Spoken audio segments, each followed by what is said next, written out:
Bonjour, je m'appelle Marine, je suis journaliste indépendante, j'aime beaucoup voyager et découvrir de nouveaux horizons. Je profite de la 9e édition du Festival international de jazz de Port-au-Prince pour vous parler aussi d'Haïti. On dit que la musique adoucit les mœurs, alors peut-être que votre regard changera sur ce pays souvent victime d'idées fausses. Cette 9e édition du Festival international de jazz de Port-au-Prince a commencé au sein du parc historique du musée de la canne à sucre. Cette année, le Mexique est à l'honneur avec le groupe rock'n'roll Trocker.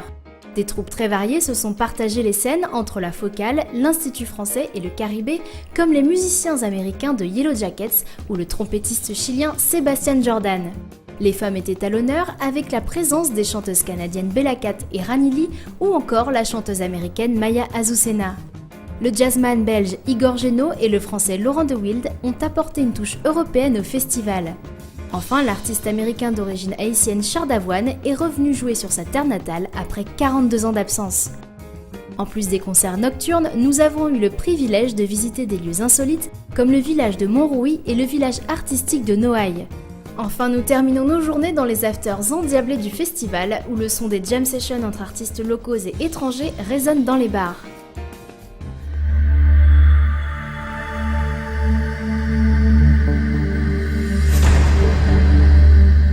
Ce matin, nous partons en plein centre de Port-au-Prince visiter un lieu phare de la capitale, le marché en fer. Le centre-ville a été l'un des endroits les plus durement frappés par le séisme du 12 janvier 2010. La ville porte encore de profondes blessures. Les ruines sont toujours omniprésentes et je me demande même comment certains bâtiments tiennent encore debout, mais la vie a depuis repris son cours. Le marché en fer a été totalement détruit par le séisme. Seule la partie centrale aux 4 tours a plus ou moins résisté aux assauts de la terre. Cette photo, prise le lendemain du drame, prouve la violence de l'événement. En 2011, le marché en fer a été le premier édifice public à être totalement réhabilité. Aujourd'hui, le marché en fer est une mine d'or. Plus de 200 commerçants y travaillent chaque jour. On y trouve de tout pour la consommation quotidienne, des fruits, des légumes, des produits de beauté, de la viande ou encore des œuvres artisanales, y compris des tortues. Elles ne servent pas d'animal de compagnie mais de remède. Ce que mon guide m'a appris, c'est que certaines femmes enceintes utilisent le sang de l'animal, mélangé à d'autres substances, comme fortifiant pour le bébé avant sa naissance. Jean-Michel travaille ici depuis plus de 30 ans.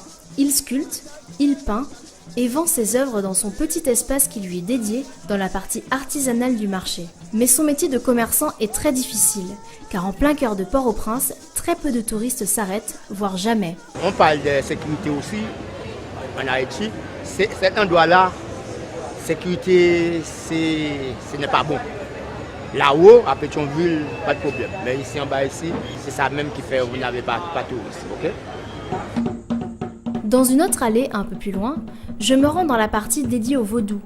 Je me retrouve dans des passages étroits, entourés de sculptures étranges, faites de crânes humains, de cornes d'animaux et de poupons en plastique démembrés.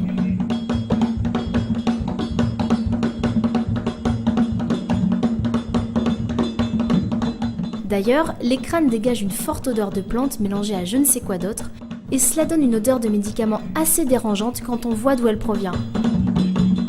Rassurez-vous, ces poupées placées devant la maison servent à faire fuir les mauvais esprits et protègent ainsi les habitants des lieux. Je rencontre Atis, le cousin de Jean-Michel. Lui, il marchande des objets et des ingrédients utiles dans les cultes vaudous. Des poudres, des bougies, des images pieuses, mais aussi il tisse les perles sur des toiles, des bouteilles et fabrique des pochettes de rangement ornées de symboles vaudous. Pour ceux et celles qui craignent ces pratiques parce qu'ils ne les connaissent pas, sachez que le vaudou n'est pas destiné à faire du mal comme certains hors d'Haïti ont tendance à le croire. Vaudou représente un paquet de bagailles après bon Dieu dans le pays. Parce que tout le monde connaît après bon Dieu dans celle-là c'est vaudou.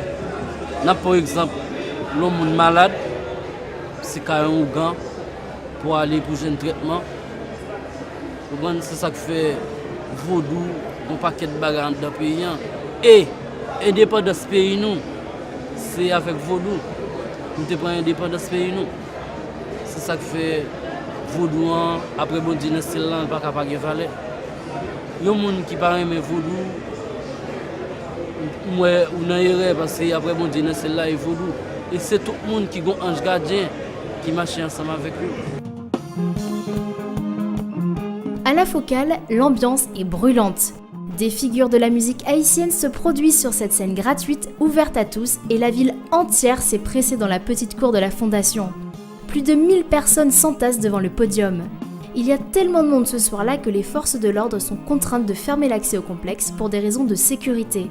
Car ce soir, entre Turgot Théodate, Gérald Quebro et le groupe Bookman Experience, le jazz sonne vaudou à 100%.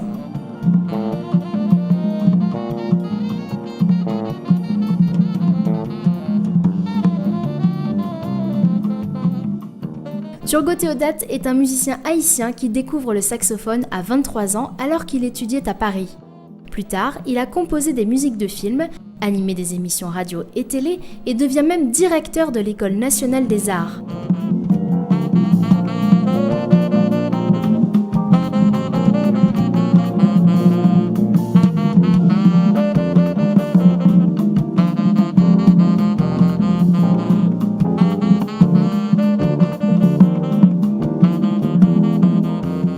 En marge de cela, il a collaboré avec plusieurs musiciens haïtiens de jazz et a navigué entre ses propres groupes. Aujourd'hui, Turgot Théodate résonne avec Vaudou Jazz. Ça consiste à utiliser les rythmes du vaudou, les mélodies aussi, et puis maintenant d'utiliser le principe d'improvisation du jazz. Donc c'est de l'improvisation sur les rythmes vaudou. Mais en même temps, comme dans le vaudou, il y a non seulement des rythmes magnifiques, divers, et il y a aussi des mélodies magnifiques. Donc voilà, j'associe les deux et ça donne le vaudou jazz.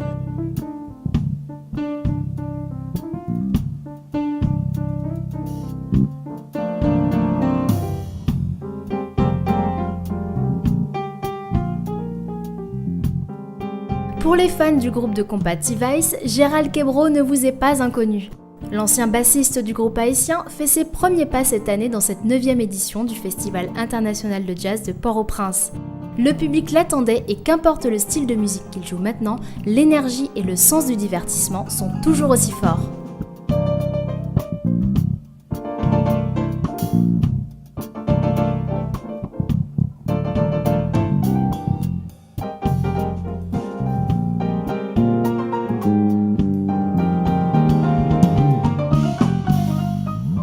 On ne passe pas de musicien de compas à un musicien de jazz comme ça. J'ai toujours été musicien de jazz. Sauf que j'ai évolué dans T-Vice, a priori. Lorsque j'ai laissé T-Vice, je vais pas dire, j'ai réanimé ma carrière de jazz. C'est juste que je l'ai mise en priorité maintenant, c'est tout. À ce moment précis de la soirée, je peux parler de feux d'artifice quand les premières notes de la musique Racine s'envolent des haut-parleurs géants. Et les tireurs ne sont autres que les légendes vivantes du groupe Bookman Experience. C'est l'une des bandes phares du mouvement Racine qui prône un retour identitaire aux racines africaines des Haïtiens. Depuis 1978, Lolo et Manzé, les fondateurs, marient les guitares électriques au tambour et les bambous au synthétiseur. Le tout servi à la sauce haïtienne, agrémenté au rythme traditionnel de la paysannerie locale, le rara et le vaudou. Sachez que c'est l'un des groupes haïtiens les plus reconnus dans le monde.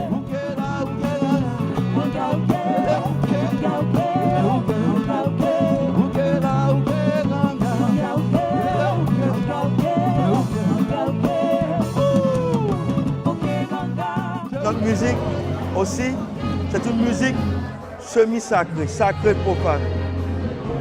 Et c'est une musique de révolution. C'est une musique de spiritualité. C'est une musique de changement. Et après 13 ans, nous avons eu dans l'indépendance. Le mouvement est très important pour nous en tant qu'unité, ce qu'il a fait, parce que nous savons tous que les Africains, ils viennent de plusieurs tribus.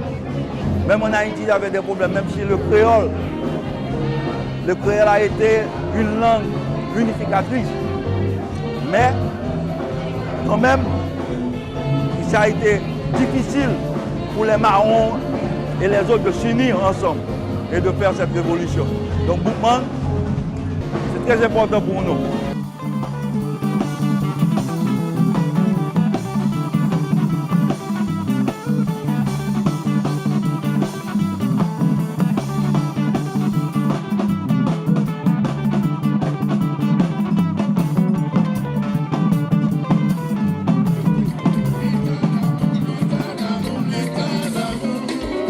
La 9e édition du Festival international de jazz de Port-au-Prince se termine avec le groupe haïtien le plus populaire de la planète, Tabou Combo.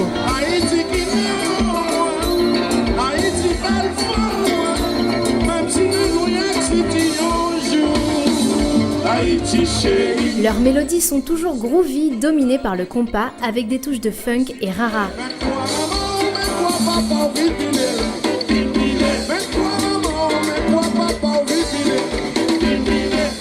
Ils savent évoluer avec leur temps en intégrant aussi de jeunes musiciens au sein de leur formation. Ce soir, l'invité c'est Joey Homicile.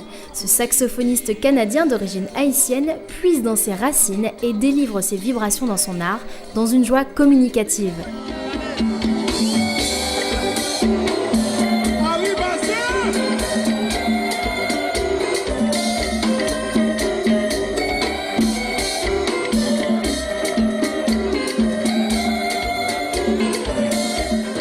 Cette 9e édition prend fin sur des airs de compas sur la place Saint-Pierre, bondée de monde. Le Festival international de jazz de Port-au-Prince rassemble, en plus d'artistes talentueux, des atouts qui font de cet événement une manifestation unique. Port-au-Prince rend hommage au jazz en mixant toutes les classes sociales de la ville grâce à ses scènes et afters gratuits, toujours dans des lieux incroyables comme le parc historique de la canne à sucre ou encore les somptueux hôtels de Pétionville. What I would love to say is that I hope that Haitians believe in themselves and know how beautiful and powerful they are as a country and as a culture. C'est une opportunité de venir en une semaine découvrir Haïti, non seulement le festival, mais aussi à l'île d'Haïti. Plus les années avancent, plus le festival finalement se développe, prend une certaine maturité et c'est vraiment un festival qui rejoint un public, je veux dire, que ce soit les gens qui sont intéressés par le jazz ou les gens qui veulent découvrir des nouveaux musiciens, des nouveaux artistes. N'ayez pas peur et que Haïti est un phare, c'est la première république noire, donc venez juste vous retrouver en fait dans ce petit coin de paradis où il y a énormément de choses à apprendre et surtout un esprit qui est peut-être qui est envoûtant. Haïti, c'est un pays avec une culture très diverse, très riche aussi. Donc on a des peintres, des poètes, des écrivains, des musiciens et tout ça, tous ces gens-là essayent de faire vivre la culture, de faire vivre le pays en fait. Les peurs que les gens ont sur Haïti, que ce soit parce que c'est un endroit dangereux, sont pour l'essentiel complètement injustifiés. C'est vrai qu'on est un pays qui a des défis, on est un pays qui a des problèmes, mais on n'est absolument pas un pays dangereux. C'est vrai qu'Haïti a comment dire, un peu moins de rayonnement mondial et peut-être c'est une bonne chose parce que c'est un secret bien gardé et il faut faire l'effort de venir pour le découvrir et je suis très content d'avoir eu cette chance. C'est étonnant parce que c'est un pays qui... Quand je suis partie, j'avais 15 ans. Je suis partie en pension en France.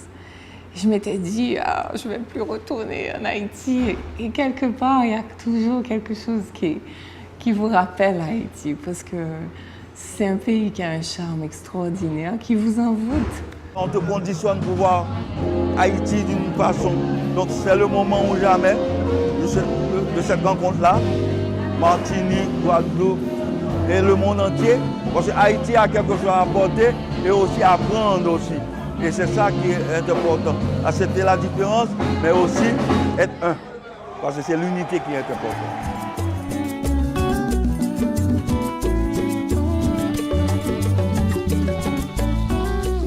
Quant à moi, mon regard a déjà changé sur Haïti. Sans être parti avec une crainte, je sens mes barrières tomber au fur et à mesure. Haïti, c'est Haïti, et elle ne ressemble à aucune autre destination de la Caraïbe. Haïti chérie.